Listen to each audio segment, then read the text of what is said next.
아버지, 찬양을 통해서 영광 받아 주시고 찬양을 통해서 저희를 치유해 주신 것 감사드립니다. 이 시간은 말씀을 듣는 시간입니다. 하나님, 이 말씀이 우리의 육신의 병까지 고침받는 은혜의 시간 되게 해 주시옵소서. 말씀이 우리를 다스려 주시고 우리를 인도해 주실 줄 믿고 우리 주 예수 그리스도 이름으로 기도드립니다. 아멘. 할렐루야.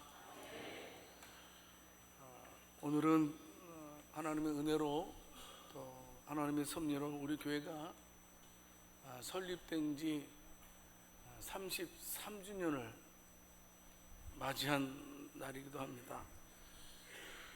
33년 동안 많은 웃음도 있었고 많은 울음도 있었고 많은 기쁜 일도 있었고 아픈 일도 있었지만 하나님께서는 은혜 가운데 결국은 저희를 인도해 주셨던 것을 보게 됩니다. 33년 전에 제가 개척 명단을 한번 파악을 했는데 한 10가정이 좀 안 되게 시작한 걸로 알고 있습니다. 이곳에는 한 분도 안 계신데 보니까 그 처음에 시작했을 때 얼마나 우리 원로 목사님 고생 많이 하셨겠습니까? 우리 교인들 또 그때부터 모여서 시작한 1세대 교인들, 이 자리에 앉아 계신 1세대 교인들, 갖춰주지 않은 상황 속에서 지금에 있는 교회까지 위해서 헌신하고 수고했던 우리 1세대들의 수고, 저희는 절대로 잊어서는 안 될 것입니다. 교회에 하나님께서 복을 주셔서 우리 교회가 어떻습니까? 어려운 교회를 섬기는 일과 세계 선교를 위해서 힘다해서 하고 있습니다. 은혜라고 생각됩니다. 교회 설립 주일을 맞이하여서 참 지난 날을 돌이켜보게 되면 감사할 수밖에 없습니다. 저는 기대합니다. 이제까지 하나님께서 은혜를 베풀어 주셨던 것처럼 앞으로도 하나님께서 우리 교회에, 우리 모든 성도들의 가정에 은혜를 베풀어 주실 줄 믿습니다. 오늘 말씀을 통해서 저와 여러분들이 이제 교훈을 얻을 것 첫 번째는 뭐냐 하면, 저와 여러분들이 반드시 기억할 것은 우리 교회는 하나님의 은혜로 세워진 교회다. 첫 번째 교훈입니다. 여러분, 우리 교회는 1991년 9월 1일, 오늘이 9월 1일이잖아요. 1991년 9월 1일에 의정부에서 구한전 노타리 2층 40평에서 시작했다. 이렇게 우리가 지금 연역에 있습니다. 이제 교인들이 부흥을 해서 녹양동에 와서 교회를 건축하고 부흥해서 또 이 자리에 와서 또 예배를 드리게 되었습니다. 보니까 1997년 1월 29일에 지금의 땅을 하나님께서 구입하게 해 주셨더라고요. 얼마나 감사한지 모릅니다. 그래서 1999년 11월 20일에 이제 성전 건축 입당 예배를 드리게 됩니다. 준공 예배죠. 2000년 3월 14일에 이제 새 성전 입당 감사 예배를 드리게 되어서요.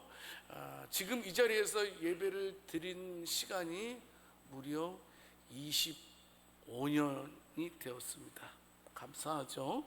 벌써 33주년을 맞이했습니다. 성도 여러분, 우리는 여기까지 올 수 있었던 것이요, 하나님의 은혜였습니다. 하나님의 은혜. 오늘 읽은 본문 시편 127편 1절 말씀에서 시인은 고백을 하고 있습니다. 여호와께서 집을 세우지 아니하시면 세우는 자의 수고가 헛되며 라고 말씀하고 있습니다. 성도 여러분, 명확하게 하나님께서 우리 교회를 세워주지 아니하셨다면 안 됐다는 겁니다. 하나님의 은혜로 우리 교회가 이곳에 세워지게 되었다라는 사실입니다. 성도 여러분, 교회는 뭡니까? 교회는 단순하게 건물만을 가리키는 말이 아닙니다. 교회는 하나님의 뜻과 계획 아래 세워진 공동체가 바로 교회라는 사실입니다. 하나님께서 교회를 세우시고 인도하지 않으면 결코 될 수 없는 것이 바로 교회라는 사실을 우리는 알고 있습니다. 교회가 참, 우리 교회는 그래도 하나님께서 복을 많이 주셨습니다. 은혜를 많이 주셔서 우리 교회를 통해서 많은 영혼들이 구원받게 하셨습니다. 얼마나 고마운 일이 아닐 수가 없습니다. 우리 교회가 많은 성장도 있었고 부흥도 있었는데 이 모든 것들 또한 하나님의 은혜였습니다. 성도 여러분, 우리 교회를 위해서 저와 여러분들의 수고를 많이 하신 것 맞습니다. 초창기 때 수고하신 분들의 노고를 보게 되면 참 마음이 짠하더라고요. 야, 참 귀하다. 그런데 놀라운 것은 하나님께서 그분들에게 은혜를 주셔서 그분들이 하나님의 은혜 가운데 쓰임받을 수 있었다는 사실입니다. 얼마나 고맙고 감사한 일이 아닐 수가 없습니다. 뿐만 아니고 이제까지 오면서 바람잘 날도 없었습니다. 크고 작은 문제가 우리들에게 있었지만 하나님께서 은혜를 주셔서 이겨낼 수 있도록 힘도 주셨고 견뎌낼 수 있도록 은혜도 베풀어 주신 것은 부인할 수 없습니다. 바울이 고백하고 있는 것처럼 고린도전서 15장 10절 말씀에서 고백하고 있는 것처럼, 그러나 내가 나된 것은 하나님의 은혜로 된 것이니 내게 주신 그의 은혜가 헛되지 아니하여 내가 모든 사도보다 더 많이 수고하였으나 내가 한 것이 아니요 오직 나와 함께 하신 하나님의 은혜로라. 우리는 바울의 고백을 우리들의 고백으로 알고 있습니다. 시인이 고백했던 것처럼 여호와께서 성을 지키지 아니하면 파수꾼의 경성함이 허사르다라고 말씀하신 것과 똑같은 내용입니다. 성도 여러분, 이제까지 오면서 우리 교회도 외부의 위험이 있었고 내부의 갈등도 수없이 겪어왔습니다. 하지만 하나님께서는 그때그때마다 때를 따라 돕는 은혜를 알아가셔서 교회가 교회됨을 유지할 수 있도록 은혜를 베풀어 주셨던 것입니다. 고맙고 감사하기 짝이 없습니다. 우리가 바라는 것은, 성도 여러분, 우리 교회가 하나님의 은혜로 세워졌다는 사실을 절대로 잊지 않기를 원합니다. 저와 여러분들은 꼭 명심해야 됩니다. 우리는 기억해야 됩니다. 하나님, 우리 교회가 평안하여 든든히 서가는 교회 되게 해주세요 라고 은혜를 구하는 저와 여러분들이 될 수 있기를 원합니다. 은혜 아니면 안 됩니다. 여러분, 어떤 분들은 교회를 가리켜서 영적인 싸움터라고 말합니다. 앞으로 시간이 지나면 지날수록 영적인 싸움은 더욱더 치열해질 것입니다.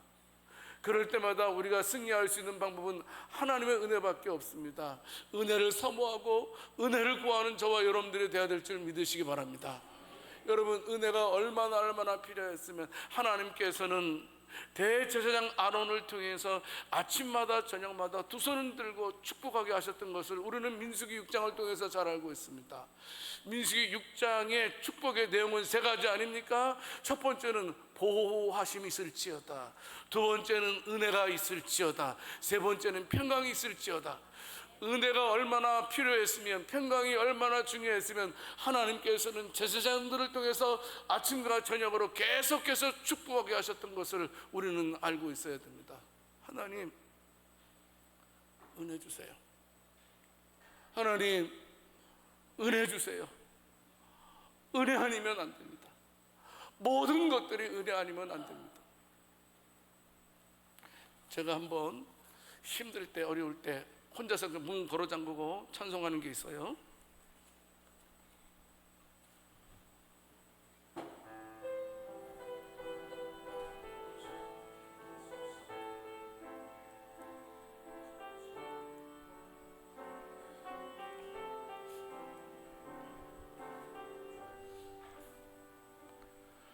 지치고 상한 나의 영혼을 주여 받아주소서. 내가 주께로 지금 가오니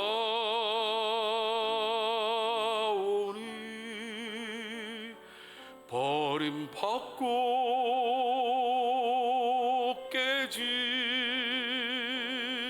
나의 마음을 주여 받아주소서. 내가 주께로 지금 갑니다.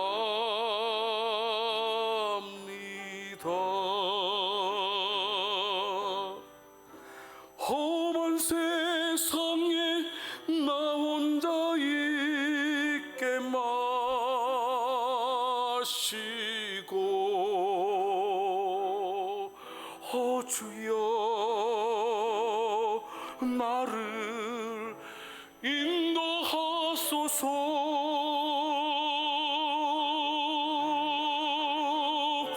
거친 비바람 불어올 때 나를 보호하시고 주여 나를 인도하소서.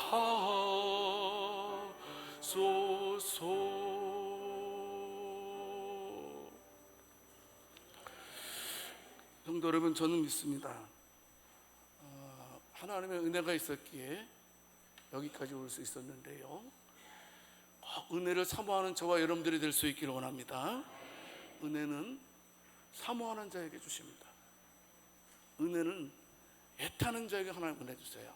모든 일들이 은혜 없이는 안 된다는 사실을 명심하고 꼭 기억하자고요. 우리 교회는 은혜가 있는 곳이고 우리 교회는 은혜로 세워진 교회임을 믿으시기를 바랍니다.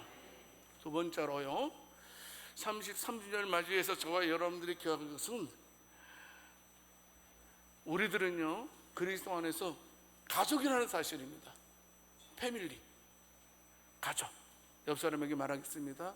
우리는 가족입니다. 해보세요 한번. 믿습니까? 가족처럼 느껴집니까? 에베소 2장 19절 말씀을 보게 되면 분명히 말씀하고 있어요. 그러므로 이제부터 너희는 유인도 아니요 나그네도 아니요 오직 성도들과 동일한 시민이요, 마지막 말을 중에 하나님의 무엇이라? 권속. 권속이라는 말은 무슨 말이에요? 가족이라는 말이에요. 가족. 쉬운 말은 가족. 우리는 가족이다라는 사실입니다. 예수님께서 우리를 위해서 십자가에 죽으시고 부활하셨습니다. 그래서 하나님과의 관계가 우리가 회복됐잖아요. 그래서 이제는 하나님과 우리가 낯선 관계가 아니고 가족이 되었다는 겁니다. 그리고 내 옆에 있는 성도들과 함께 가족이 되었다는 사실입니다. 교회는 단순한 모임과 조직만 가리키는 것이 아닙니다. 교회는 뭐냐 하면 하나님의 가족으로서 그리스도 안에서 연합된 공동체라는 사실입니다. 여러분, 싸우더라도 우리는 가족입니다. 우리는 가족입니다. 우리는 공동체 안에서 우리는 서로를 형제 자매로 대하면서 함께 울고 함께 웃는 가족이 될 수 있기를 원합니다. 여러분, 가족이 뭡니까? 운명 공동체 아니겠습니까? 참으로 하나님께서 저와 여러분들을 교회에 나오게 하셨고 예배 드리는 이유는 무엇입니까? 우리의 영적인 성장을 위해서도 당연한 말씀입니다. 예배를 통해서, 말씀을 통해서 위로를 받게 하시는 이유도 틀린 말씀은 아닙니다. 그러나 여러분, 이렇게 함께 예배 드리도록 하는 것은 뭐냐 하면 우리가 가족이라는 사실을 알게 하기 위해서, 깨닫게 하기 위해서 함께 예배 드리게 함을 믿으시길 바랍니다. 옆 사람 손을 잡아보세요. 그리고 말씀해 보세요. 우리는 가족입니다. 해보세요. 고린도전서 12장 12절 말씀에서 이제 사도 바울이 교회를 그리스도의 몸으로 비유하고 있습니다. 교회의 머리는 예수님이시라는 사실입니다. 각자는 다 하는 일은 다 틀려요. 하지만 한 몸이라는 겁니다. 하는 일이 다르다는 건 뭡니까? 다르다는 겁니다. 우리는 달라요. 다른데 하나예요. 이게 바로 교회의 놀라운 특징이 아닐 수가 없다라는 사실입니다. 저와 여러분들이 기억할 것은 뭐냐면 각 지체가 다르지만 모두가 소중하고 없어서는 안 되는 사람이라는 사실을 믿으시기 바랍니다. 여러분, 이거 꼭 믿어야 돼요. 우리 옆 사람이 없어서는 안 되는 사람이 믿어줘야 돼요. 여러분, 나랑 생각이 맞는 사람이 몇이나 될까요? 이 세상에서 한번 얘기해 보세요. 나랑 생각이 똑같은 사람 몇 명이나 되겠어요? 없더라고요. 보니까 다 지 잘못에 사는 거예요. 그냥. 무슨 말씀이냐면 하나님께서 우리 몸을 지체를 다 다르게 하셨잖아요. 손, 발, 어떤 분들은 뭐 간의 역할, 어떤 분은 내장의 역할, 어떤 분은 근육의 역할을 다 다르게 하셨지만 한 몸이라는, 나와 다르지만 하나라는 겁니다.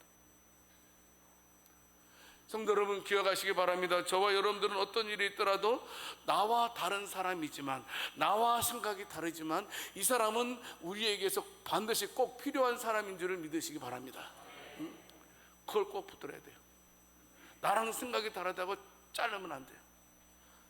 그러면 내 손과 발을 내가 스스로 자르는 행위와 똑같다라는 겁니다.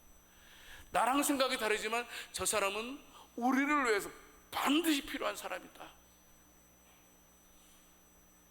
바울은 에베소 4장 2절에서 3절까지 말씀에서 말씀하고 있습니다. 모든 겸손과 온유로 하고 오래 참음으로 사랑 가운데서 서로 용납하고 평안을 매는 줄로 성령이 하나 되게 하신 것을 힘써 지켜라. 이게 쉽게 말씀드릴게요. 이 말씀은 뭐냐면 너희는 불러주신 목적대로 살아야 된다라는 거예요. 이 말씀은. 근데 너희를 불러주신 목적이 뭐냐? 바로 이 에베소 4장 2절에서 3절 말씀이라는 거예요. 어떻게 해요?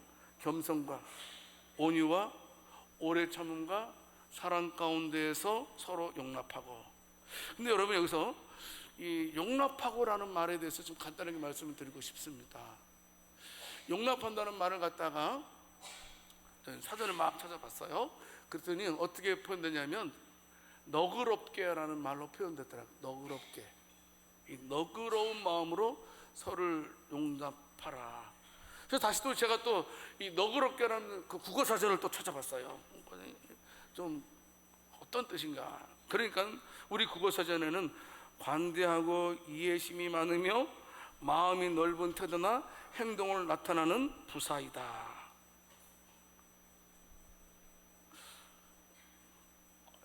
여러분들 해당돼야 안 돼요? 여러분들 해당돼야 안 돼요? 제가 이 글 그리면서 나한테 해당되는 게 하나도 없더라고요. 보니까 관대하지도 못하고 이해심도 많지 않고 마음도 넓은 것 같지 않고 쪼잔한 것 같고 뭐 그런 것 같고 말이에요. 여러분들은 어때요? 여러분들은 너그러운 마음이에요? 어때요? 근데 여러분들 가운데 또 너그러운 분들 계시겠죠. 너그럽게. 특별히 저와 여러분들이, 우리 성도들이 어떻게 해요? 항상 넓은 마음을 가지고 너그럽게 하나됨을 힘써 지키는 것이 우리들에게 얼마나 중요한 일인지 우리는 깨달아야 됩니다. 성도 여러분, 우리는 하나이기 때문에 서로를 존중하고 사랑하는 것이 얼마나 중요한지를 강조하는 말씀이라는 겁니다. 다르지만, 우리는 다르지만 생각도 달라요. 말하는 것도 달라요. 다 달라요. 어쨌든 짜증이 나요. 짜증나는 사람이지만 그 사람은 나에게 그래도 나한테 필요한 사람이라. 우리 공동체를 위해서. 우리는 점의 인생이에요, 여러분. 점의 인생. 제가 점을 찍는 순간이 있어요. 또 다른 분이 다른 점을 찍는 순간이 있을 거예요. 이게 점들이 막 모여가지고 선을 이루는 거예요. 무슨 말씀이냐면, 제가 예를 들어보면 한 정원사가 있었어요. 이 정원사가 아주 다양한 식물들을 가꾸는 거 좋아했어요. 여러분들 식물들은 어때요? 식물들 다 특성이 다 있더라고요. 햇빛 좋아하는 식물, 물 많이 줘야 되는 식물, 한 달에 한 번씩 줘야 되는 식물, 뭐 있지 않습니까? 다 다릅니다. 또 어떤 식물은 어때요? 막 금방 쑥 자라는 것도 있지만 어떤 거는 진짜 안 자라는 그런 식물. 또 어떤 분이 꽃을 선물로 해줬는데 일주일 만에 확 시들어 버리더라고요. 그래서 속상해요. 근데 어떤 꽃은 어때요? 한 달이 돼도 시들지 않은 그런 꽃들도 있는 것을 보게 됩니다. 근데 이 정원사는 모든 식물에 대해서 같은 기대를 하지 않는다고 합니다. 그래서 그 식물이 필요한 때를 맞추어서 물을 주고 필요한 양분을 공급해주며 돌봤다고 합니다. 한 친구가 와가지고, 아이 친구야, 이렇게 피곤하게 살아, 힘들게 살아, 그냥 간단하게 예쁜 꽃들도 많이 있잖아. 그냥 그 예쁜 꽃들 하나만 키워. 하나만 키우면 매일 신경 쓰지 않고 잘 키울 수 있잖아. 응? 여러분, 우리 교회는 언제가 최고 이쁘죠? 우리 교회는 언제 이뻐요? 5월달이 최고 이뻐요. 진짜 5월달. 5월달이 얼마나 예쁜지 몰라요. 꽃이 쫙 피잖아요. 막. 그럼 지나가는 사람들이 들어와서 사진 찍고 가요. 그러니까 이제 막 그렇게 얘기하니까 그 정원사가 친구에게 말해요. 아이고, 사람도 다 다른데 꽃들도 다 다르지.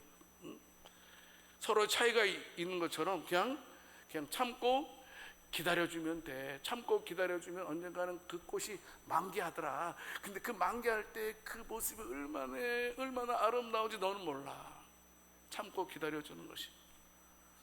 시간이 걸리더라도 결국 각자의 아름다운 꽃을 피울 때가 있다는 겁니다. 여기서 이 말이 중요해요. 각자 아름다운 꽃을 피울 때가 있다. 사람마다 그 때가 다 다르다는 거예요. 어떤 분은 어저께 아름다운 꽃을 피운 분이 계시고, 어떤 분은 오늘 꽃을 피워서 우리들에게 기쁨을 주실 분도 계시고, 어떤 분은 내일 꽃을 피워서 우리들에게 기쁨을 주실 사람이 있다는 겁니다. 이게 교회라는 사실입니다. 그러니까 여러분, 내 옆에 앉아 계신 분이 언제 어떻게 꽃을 활짝 필지 모른다는 거예요. 교회는 뭐냐? 그 내 옆에 있는 사람이 꽃을 피게 하는 것이 교회라는 겁니다. 왜 안 펴 꽃? 이렇게 일찍 말라주고, 이게 아니라는 겁니다. 때가 있다. 기다려주는 것. 여러분, 가족이 뭡니까? 운명 공동체가 가족이 아니겠습니까? 우리는 항상 각자의 다름을 인정하고 그 차이를 포용해 주면서 사랑으로 대해 줄 수 있는. 왜? 우리는 가족이기 때문에. 옆 사람에게 다시 한번 말합시다. 우리는 가족입니다.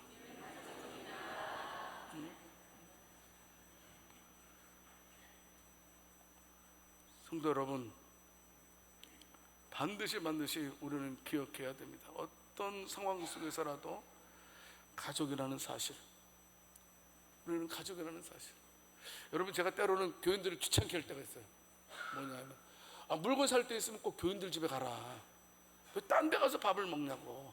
아마 이 말 때문에 스트레스 받는 분도 계실 거예요. 이렇게 맛있는 거 한 번 먹는 건데 막 그래서 제가 막 그래서 농담으로, 아니 내 동생이 그 짬뽕집 하면 내가 거기 가겠어요, 안 가겠어요? 안 가요? 독하네. 가죠. 그냥 내 동생이, 아니 내 형제가 지금 식당을 하는데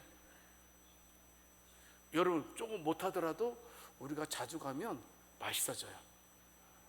왜 그런지 알아요? 우리가 자주 가게 되면 재료가 매일 새롭게 공급되잖아요. 그럼 맛있게 돼요. 그래, 왜? 우리는 가족이니까. 우리는 패밀리니까. 로얄 패밀리. 따라서 해보세요. 로얄 패밀리. 우리는 서로를 살펴줄 수 있는 우리가 되어야 된다 하는 거. 세 번째, 성도 여러분, 세 번째로 중요한 건 뭐냐면, 교회는 예수님을 중심으로 연합해야 된다라는 겁니다. 예수님을 중심으로 연합해야. 에베소 오늘 2장 20절 말씀에서 말씀하고 있습니다. 너희는 사도들과 선지자 터 위에 세우심을 입은 자라. 그리스도 예수께서 친히 모퉁이 돌이 되셨느니라. 이렇게 말씀해주고 있습니다. 모퉁이 돌은 중요하죠. 건물마다 여러분 모퉁이 돌 그 중심을 잡아주고 모형을 잡아주고, 공학적으로도 굉장히 중요한 돌이 모퉁이 돌 아니겠습니까? 그래서 거기다가 모퉁이 돌에다가 글도 새기는 것을 우리가 잘 알고 있습니다. 예수님께서 교회의 기초석이 되셨다는 거예요. 여기 보면 사도들, 이 사도들은 뭘 말하는 거예요? 신약 성경. 선지자들은 뭘 말하는 거예요? 그러면 지금 힌트 줬잖아요. 구약 성경.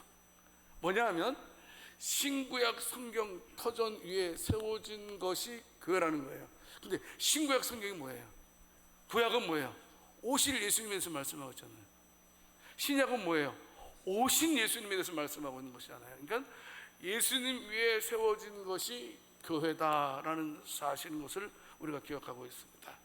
성도 여러분, 교회의 중심은 예수님이십니다. 장로님 몸 괜찮으세요? 잠깐 좀 나갔다 오세요. 지금 몸이 지금 되게 안 좋으신데 지금 우리 장로님 괜찮겠어요? 아이고 아프셔도 예배 드리신다고. 여러분, 어떤 일이 있더라도 교회는 예수님을 중심으로 해서 움직일 수 있는 저와 여러분들이 될 수 있기 원합니다. 교회는요, 성도 여러분, 그분의 뜻을 실현하는 것이 교회예요. 여러분, 우리의 생각을 실현하는 것이 아니고 그분의 생각을 실현하는 것이 교회예요. 무슨 일을 할 때마다 예수님을 중심으로 해서 그분의 뜻을 실현하기를 원한다면, 때로는 내가 희생이 된다 할지라도, 때로는 내가 어려움을 당한다 할지라도 그분의 뜻이 실현된다면 그 교회는 건강한 교회이고 하나님의 사랑을 받을 교회라는 사실을 우리는 꼭 기억해야 됩니다.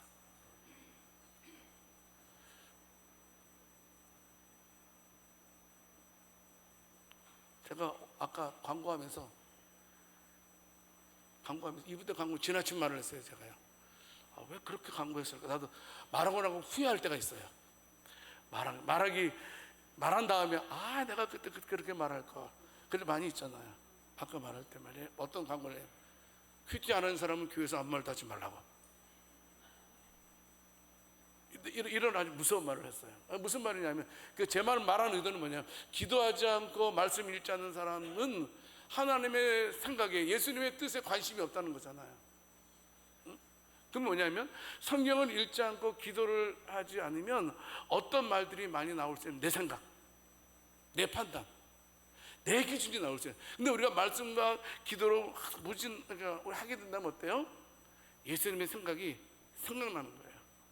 그래, 예수님이 원하는 건 이거야, 예수님이 원하시는 건 이거야, 알게 된다는 사실입니다. 성도 여러분, 어떤 일이 있더라도 우리 교회는 예수님을 중심으로 해서 하나됨을 힘써지킬 수 있는 양주 새순교회가 될 수 있기를 살아계신 주님의 이름으로 축원합니다. 예수님께서 요한복음 17장 27절 말씀에서 기도하십니다. 아버지, 제자들이 하나 되게 해주십시오.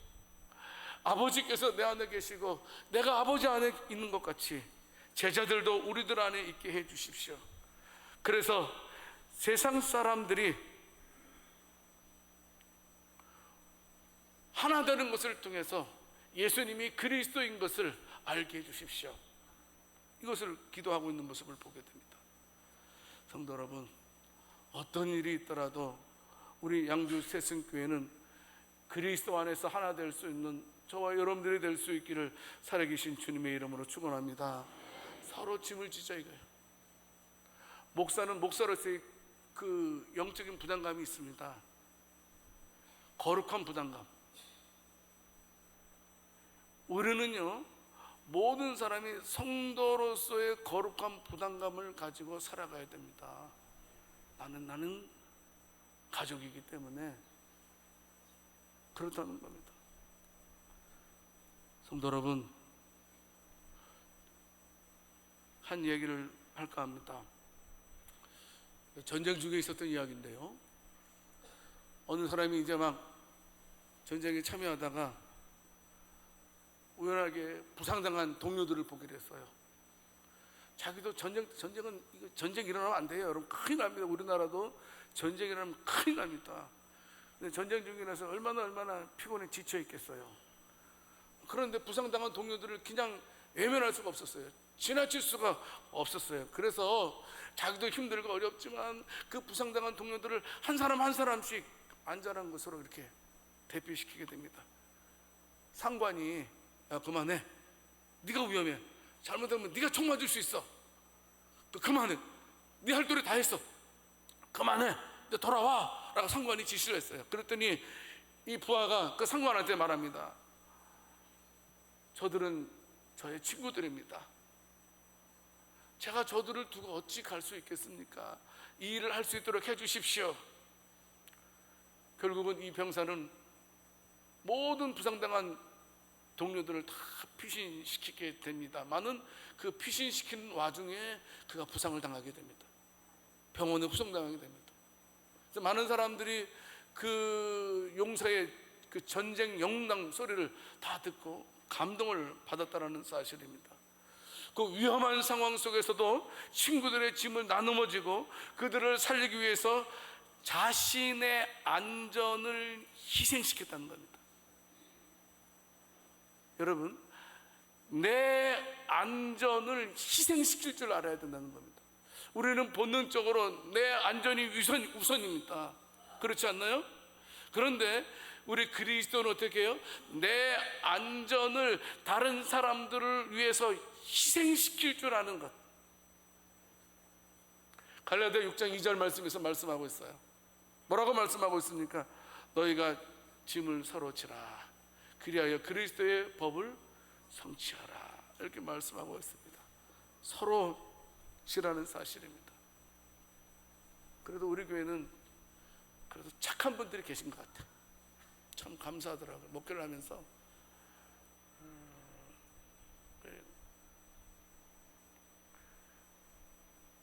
누가복음 10장에 보게 되면 우리 예수님께서 선한 사마리아인 이야기를 말씀하시는 내용이 기록되어 있어요. 율법사가 찾아와가지고 예수님께 그냥 묻죠. 내 이웃이 누구입니까? 라고 말씀하시니까 예수님께서 대답하지 아니하시고 한 이야기를 풀어가시지요. 한 사람이 참으로 예루살렘에서 여리고로 가다가 강도를 만나서 물건 다 빼앗기고 반쯤 죽게 되었다. 그런데 반쯤 죽은 그 사람 옆으로 제사장이 지나갔다. 제사장이 보고 그냥 하면서 그냥 지나쳤다. 또 이번에는 누가 지나쳤냐면 레위인들이 지나쳤다. 레위인이 그냥 그 아픈 사람 보고 그냥 하면서 지나쳤다. 그런데 한 사마리아인이 그 길을 가다가 강도 만난 사람을 보고 그 사람을 불쌍히 여겨서 그를 돌봐주었다는 겁니다. 그 상처를 싸매주고 그를 주막으로 데려가다가 더 치료해달라고 돈도 더 주면서 그 주막 주인한테 부탁했다. 여러분, 그 이야기에서 예수님께서 말씀하시는 이웃은 누구입니까? 성도 여러분, 단순히 가까운 사람을 가리키는 것이 이웃이 아니라는 겁니다. 필요할 때 도움을 줄 수 있는 사람이 이웃이라는 겁니다. 예수님 그거 말씀하시는 거예요. 지금요. 선한 사마리아인을 통해서 우리들에게 말씀하고 있는 것은 뭐냐 하면 누군가 나의 도움을 필요로 할 때 도움을 줄 수 있는, 내 이웃을 내 몸과 같이 사랑하라 하는 말씀입니다. 형도는 예수님 말씀하신 겁니다. 예수님 중심으로 산다는 말은 무슨 말입니까? 예수님 닮아간다는 말입니다. 그렇지 않습니까? 성령 충만하면 뭐라 그랬습니까? 오해하시면 안 됩니다. 여러분, 성령 충만하면 다른 게 성령 충만한 게 아닙니다. 여러분, 성령 충만한 것은 우리가 예수님 닮아가는 거예요. 예수님 닮아가는 것. 막 그냥 막 기적해가고 뭐 병 고치고, 여러분 이것은 예수님 앞에 가면 자랑거리 하나도 안 됩니다. 예수님께서 기뻐 보시는 것은 뭡니까? 예수님 닮아가는 것. 성령의 9가지 열매를 맺는 사람을 예수님은 가장 소중하게 천국에서 우리를 환영해 줄 거라는 사실입니다. 그런 자가 어떤 자입니까? 예수님을 중심으로 살아가는 사람이라는 겁니다. 예수님 닮아가는 사람이라는 것입니다. 예수님을 닮아가려고 내 이웃을 내 몸과 같이 사랑하는 것이라 생각됩니다. 에베소 2장 21절 말씀 볼까요? 그의 안에서 건물마다 서로 연결되어 주 안에서 성전이 되어가고. 제가 쉽게 말씀드릴게요. 이 말씀은 무슨 말씀이냐면, 교회는 단순하게 물리적인 건물이 아닙니다. 교회는 신령한 성전입니다. 눈에 보이지 않아요. 뭐 보편적인 교회라고도 말을 어려운 말을 합니다만은, 여러분, 저와 여러분들은 지금 교회를, 신령한 교회를, 그러니까 눈에 보이지 않는 교회를 지금 정하고 있다는 거예요. 이제까지 내가 예수님 중심으로 살아왔다면 부족하지만 그래도 우리의 신령한 영적인 성전, 교회는 아름답게 적하고 있을 겁니다. 그런데 내 생각대로 신앙생활을 한다면 눈에 보이지 않는 내 성전은 아주 초라하게 적하고 있다는 겁니다. 성도 여러분, 무슨 일이 있더라도 예수님께 붙어있는 저와 여러분들이 될 수 있기를 살아계신 주님의 이름으로 축원합니다. 여러분 꼭 기억하죠. 예수님께 붙어 있어야 돼요. 특별히 힘든 일을 만날 때, 나 혼자라고 느껴질 때, 그때 예수님 바라봐야 돼요. 힘들 때 예수님 놓치면 끝이니까요. 여러분, 잘 될 때 예수님 바라볼 수 있어요. 근데 중요한 것은 힘들고 어려울 때 예수님을 바라보는 것이 예수님의 중심의 삶인지를 믿으시길 바랍니다. 예수님이 생각나는 은혜가 있어야 된다는 사실입니다. 성도 여러분, 말씀을 맺겠습니다. 우리 교회는 은혜로운 교회임을 믿으시길 바랍니다. 우리 교회는 은혜로운 교회가 되기 위해서 이제까지 시시때때로 참으로 빛을 발한 사람이 있었다는 겁니다. 하나님, 저도 제 시간에 마땅히 빛을 발할 수 있는 저가 되게 해주세요 라고 기도하기를 원하고, 무엇보다도 우리는 가족이라는 사실, 그리고 우리는 예수님을 중심으로 철저하게 뭉쳤다라는 사실을 명심하고 우리 교회를 통해서 하나님의 뜻이 만방에 퍼져나갈 수 있기를 살아계신 주님의 이름으로 축원합니다. 하나님 아버지, 33년 동안 지켜주신 것 진심으로 감사드립니다. 많은 일들도 있었지만 그때마다 하나님께서 사람들을 세우셔서 교회되게 해주셨던 것을 보게 됩니다.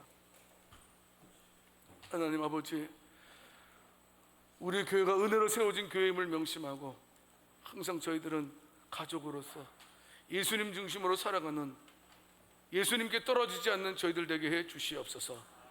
감사드리옵고 우리 주 예수 그리스도 이름으로 기도드립니다.